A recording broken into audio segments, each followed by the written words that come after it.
Le fitirenana miaty tsy dia fantanina loatra fa proposition tiako apetsaka momba ny indrindra fiaraha-miasa miaraka amin'ny Cour des comptes zany. Za tompoko ny matao filohan'ny Cour des comptes dia mba mangataka nangalatsika commission afaran'izay haingana indrindra mba ahafahantsika manova ny lalàna afaran'izay haingana indrindra satria misy fangatahana ataonao teo iny mitovy amin'iny ihany koa no fijeriny rehetra. Satria raha maiko ohatra fotsiny isika mahamenatra ary mandatsabaraka ny fitondrana raha ohatra zavatra fahalanina tamin'ny 2020 na 2021 no andeha ho dinihana iato.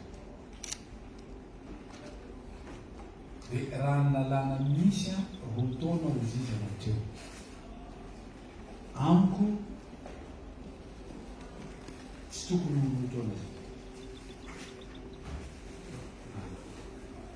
Loi de règlement io tokony zavatra tamin'ny taon-dasa farafaratsy izay nilanina tato mialoha nandanina loi de finance vaovao dia tsy mety jerena zany. Ko dia eto aho dia mangataka aminareo hanangana ny commission io sika any aminareo sady aminay mba hapetsaka io mba hanovana an'izay lalàna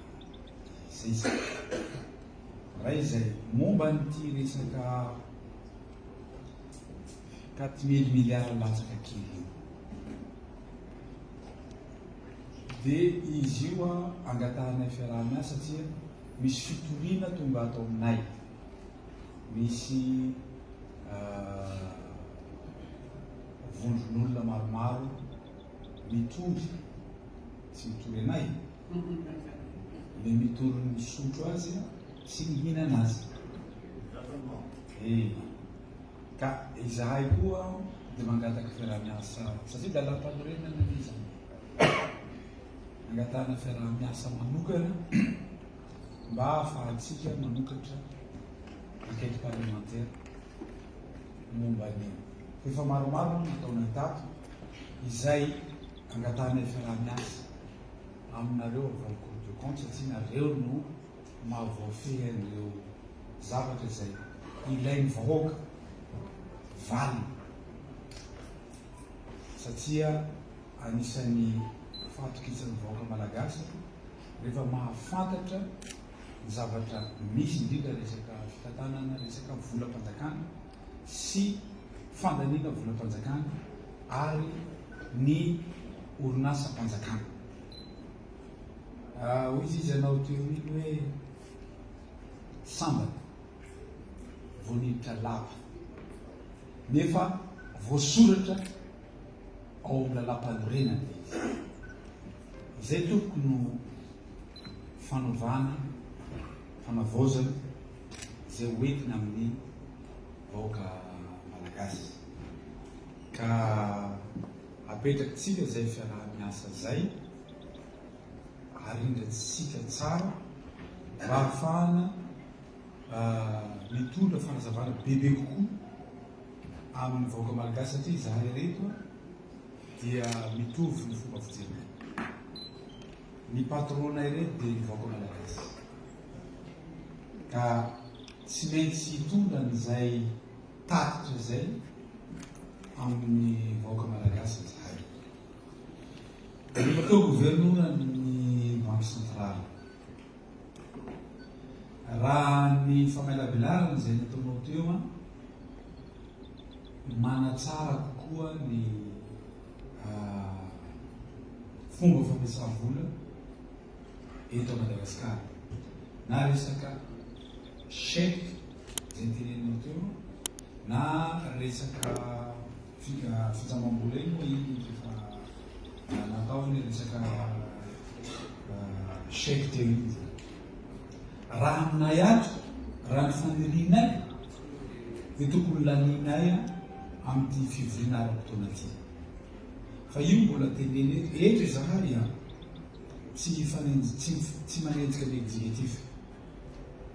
Fa izahay kosa dia miteny mivoaka malagasy tsy blocage zany zay. Proof amin'ny loi de règlement io, ny exécutif ny tsy manao miasa. Tsy izahay ihany miteny an'izany.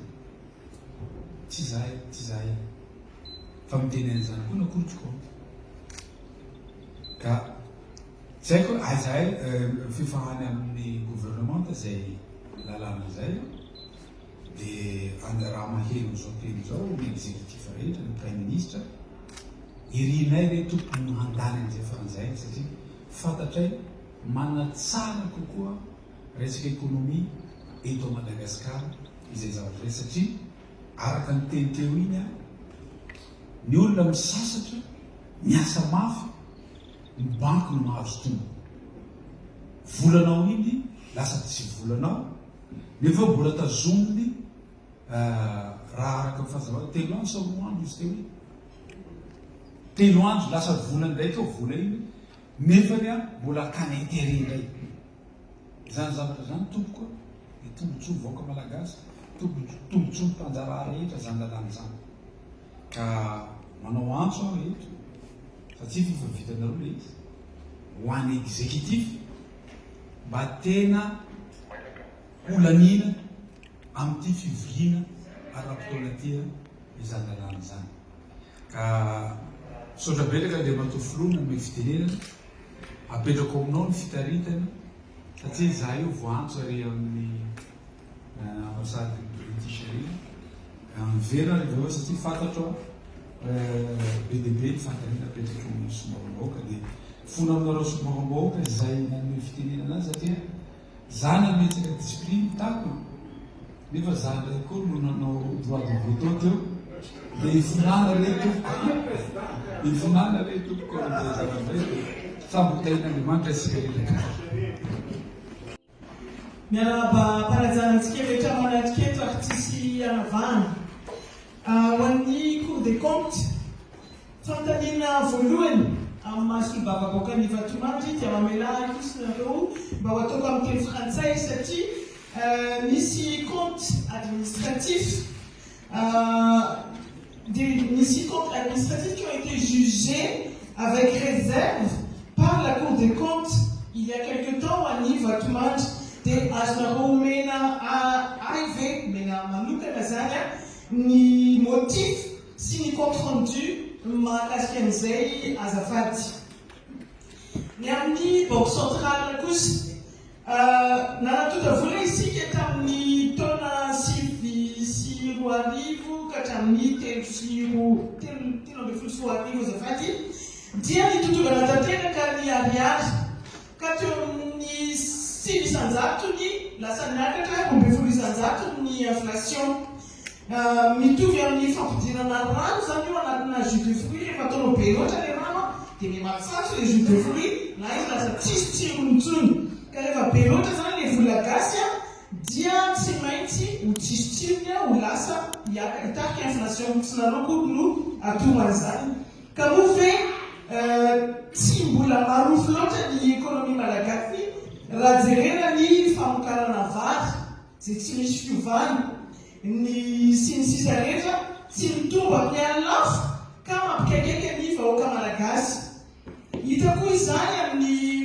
firogatry ny produit importé maro karazany nefa ny maro ireo malagasy lasa mangety tambolakana satria masy mijery fotsiny no tsy tiany fahefa mividy na tsy fahampiny. Mbola marofo loatra isika eo anatrehany vokatry ny ady eo amin'ny Ukraine ny fandalovana cyclone ny fiakaran'ny vidin'ny solika sy ny sisa ka angamba ny mety mbola tsy fotoanany raha ny fieveranay ny fanatotana vola angamba raha mbola izao ny toe-karenantsika. Maro ny lalàna misy eto amin'ny firenena momba ny volamena nefa mbola maro ny mivoaka tsosoko ka inona no afaniny azonareo omena sy apetraka momba ny fampiarana ireo lalàna izay misy momba ny volamena eto Madagasikara ka teny tena tsy hivoaka antsokosoko intsony ary misy fiantraikany amin'ny fiainam-bahoaka sy ny fiainam-pirenena ny fikarakarana volamena. Afaka manome antotanisa ve ianareo ahitanay ny zava-misy teto nandritra ny 10 taona lasa hoe zao avy ny zavatra napetraka dia ireto no ezaka tratra sy ny tanjony. Ary farany inona no azonareo atao mba hamenana ny satan'ny vola mba hahafahan'ny malagasy mindram-bola ampatoniana dia hiverina ny consommation sy ny fampitokisana eo amin'ny fanjakana sy ny vahoaka malagasy ary ny investisseur mazava ho azy. Makasitraka. Ny Cour des comptes ny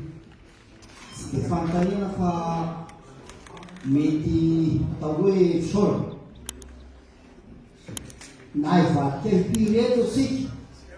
sova republika impiry raha sy matanjaka ny fanaraha-maso ny fitantanana ara-panjakana indrindra fitantanana ny fandaniana na ny fampidirana ny fanjakana tena tsisy fanontaniana ka diana lehibe zany a ity zavatra nataonareo Cour des comptes izy ka nay koa zany tena mampisy isoanareo aloha bebe kokoa ary magnamafy ny teny namako teo aho mba sy ho fait d'annonce fotsiny zavatra ataotsika fa io zavatra natao tena izy vokany misapany malagasy koa izay nangala fa vola dia voasary dia minoanahy isika fa be lehibe ny zavatra hianiny ahiatsara eto Madagasikara ka magnamafy ny teny namako teo aho hoe inona ny tena tokony hataonay député mba hampisy vokany malaky natenenareo io ary nitenena tao ministère de justice le ataovy amin'le ministère rehetra io azay dia mety atao tena tokony atao systématique amin'ny fiainany firenena fa sy hanoso asika raha fahalala-maso fitantanana mbola mpanjakana io matany ary raha misy zavatra tokony ampisina lalàna hafahanareo manao ny asanareo bebe kokoa na mba hatonga anareo indépendant kokoa dia arosoy aminay député fa volaninay ny zavatra manarakaraka dia mikasika ny bac central ny asan'ny bac central dia resaka hoe fikirakirana ny resaka vola zany fa anisan'ny resahana teo no hoe ahoana ny stabilisena ny inflation zany ny fikarana tena ny fanontaniako izao iaso ny économiste fa mamola pratika fo hoe ny fiakarany toe-karena ny fiasarany toe-karena no anisan'ny atao hoe mety tena masitaka ny fahateny asika ka ina no araiky baky foibe misy zavatra azy ny baky foibe atao ve mivantana par rapport amin'ireo mpamoka opérateur économique na mpamoka mba hatonga reo hananakise kokoa amina filamam-bola satria zay zany tena famokarana inona amin'ny avenina zany ny politika ny baky foibe zay famokanena ny faharoa dia mikasika ny taux de change fixe sy ny flexible misy manampahaizana moa manao théorie amin'ny radio amin'ny télé fixena io zao nareo rehefa milaza haza avao aminay bebe kokoa no hoe misy tombontsoa bebe kokoa ny firenena l'effectif satria misy naza manam-pahazana manao teoria patati patata ka anaizy de tena mahay nazy mba tena tehalala kokoa satria ndraindray da de handaika n'olo ho raha daly fanjakana ty raha moana dekret fono fixera de satao zay zany maka fara mikasika ny resaka volamena amin'ny fanazavana mahakasika ny volamena teo amin'ny misy processus maromaro nazavainao teo ina no mety ho vokasoa amin'ny fanasarana ny toekaraipirenena amin'ny febetranaisinareo bafobe mikasika vidinanao bebe koa amin'ny resaka na volamena ty misaotra tompo makasika mandreo to président misaotra